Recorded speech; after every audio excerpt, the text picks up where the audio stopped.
Registro único de pacientes. En este tutorial vamos a mostrar los pasos para el correcto ingreso de datos en el identificador de personas para generar una única lista de personas dentro del sistema de salud, evitando la duplicación de registros clínicos. ¿Por qué es importante implementar un registro único de pacientes? La asignación incorrecta de la identidad de un paciente durante el proceso de atención puede tener consecuencias en los resultados del proceso y aún en la salud del individuo. Por ejemplo, la asignación errónea de datos acerca de la positividad de serologías para el virus del HIV o alergias medicamentosas que pueden contraindicar equivocadamente un tratamiento.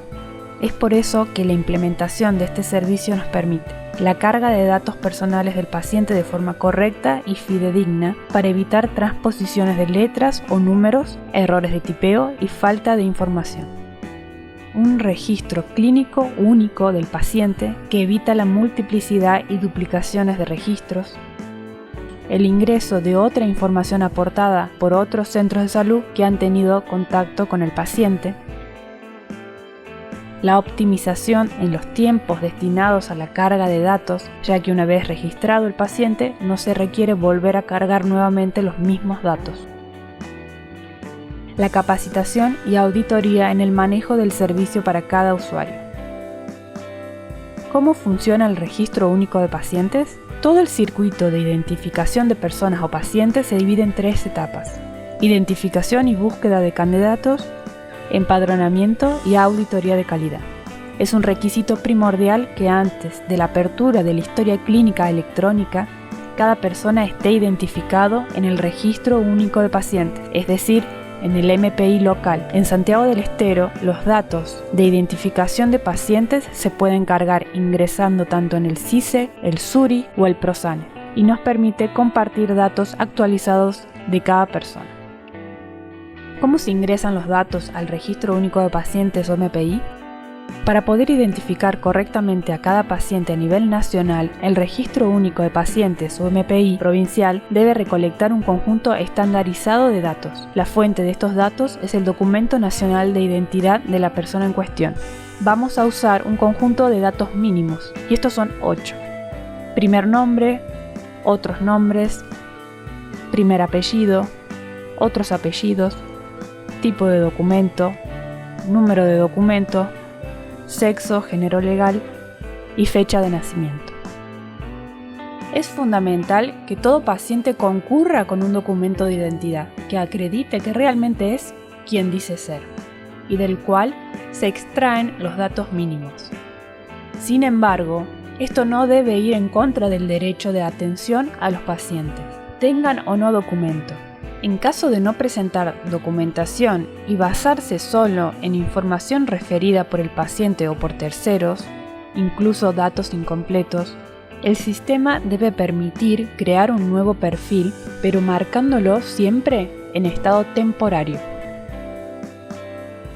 El proceso de empadronamiento al Registro Único de Pacientes o MPI es obligatorio para abrir una historia clínica electrónica única y longitudinal para el paciente. Acreditación de identidad.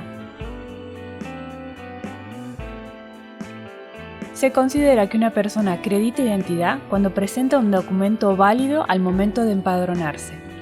Al cargar nuevos individuos, la tarea más importante es el ingreso correcto del conjunto mínimo de datos, que permita identificar a un sujeto y corroborar que no exista previamente en el MPI, evitando la generación de duplicados o la asignación incorrecta de identidad.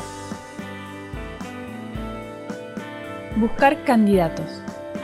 Buscar candidatos para corroborar la existencia de individuos con datos idénticos o muy similares al que queremos registrar, a fin de evitar la incorporación de un mismo sujeto en diferentes ocasiones, generando duplicaciones.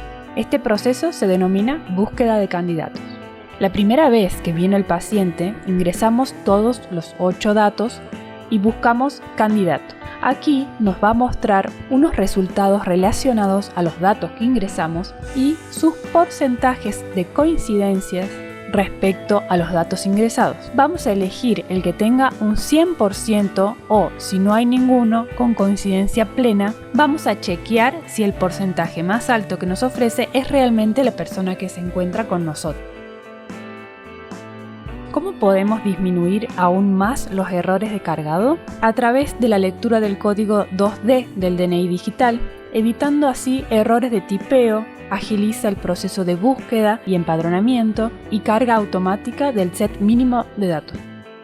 Si bien lo ideal es que las personas concurran al establecimiento portando el DNI, lo bueno es recordarles previamente por teléfono al pedir el turno o a través de cartelería en las salas de espera o a las afueras del establecimiento. No es un factor indispensable para la atención de la persona. En el caso de que no presente el DNI, deseleccionamos la opción Acredita identidad, creando un registro temporario.